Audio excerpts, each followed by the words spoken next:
gelankii hore ee geeka ayaa waliba una booqasho ka seenay iskuulka hoose dhexe sare ee Alqalam oo kumid ah iskuuladan ugu weyn magaalada Baydhabo ee xarunta gobolka Baay walibana iskuulka hanay dhawaay maamulka iskuulka Alqalam soo dhaweyn kureed waliba kaamirada telefishinka caalamiga ee dawladda Koonfur Galbeed Soomaaliya oo dhaxmaray fasalada ardayda dhigayaan walibana ardayda xilligaas ay hayaan haano daruustiyo si eedan ka dareerta Anas Yuusuf Adam iyo Ruqya Salaad Maxamed waliba ay kumidayna ardayda ku galan jibiyaha sanadkan iskuulka hoose dhexe sare ee Alqalam waliba ay sheegeen intii si eedan ka faraxsaneen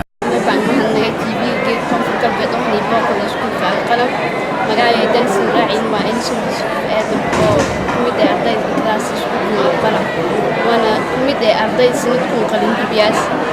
hadii oo aan qiimo barashada anaga iskuulka ka feelan maray wana taas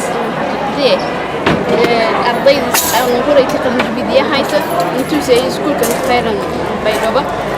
hadii dhinaca imtixaanaadkan anaga waa imtixaanka kale gudubay waa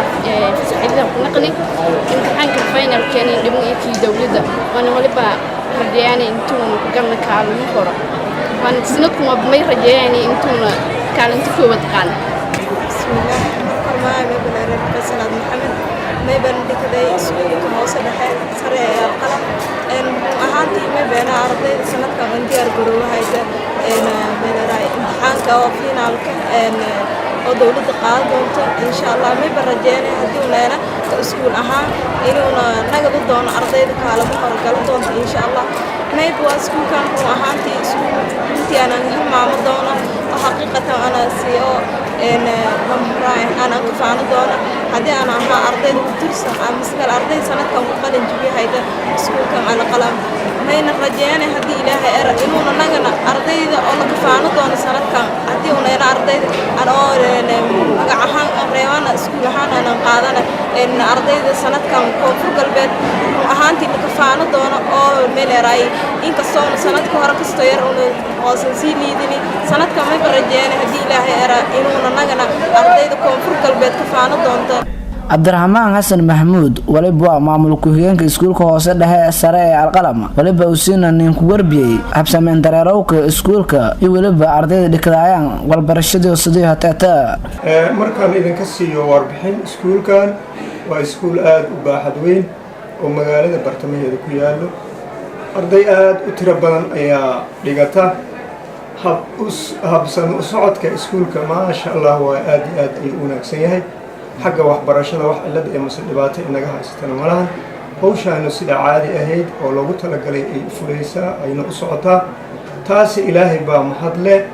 wax iska horimaad ee mase arday mase macallin iska horimaadkiisuna aad buu u yar yahay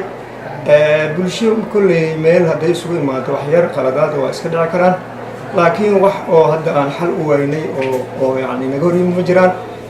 waxbarashaduna sidii loogu talagalay ay socotaa taas ilaahay baa mahad ku leh ardaydu iskoolka ka qalin jibinayso waa arday badan 200 ku dhawaad laakiin sida hubka aan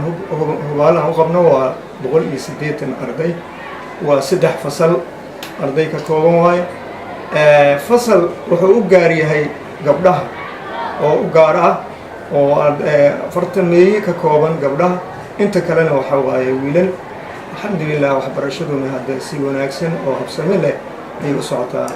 iskuulka Alqalam waliba uu ku mid yahay iskuulada ka taala magaalada Baydhabo ee xarunta gobolka Baay walibana hata dhigayaan ardayna iska jaraan magaalada Bilanhana soo ku shalkooyaan tumanka afadood oo ka taala magaalada Baydhabo ee xarunta gobolka Baay Ahmed Ibrahim Buule telefishinka iyo raadiyaha dawladda Koonfur Galbeed Soomaaliya magaalada Baydhabo Janaay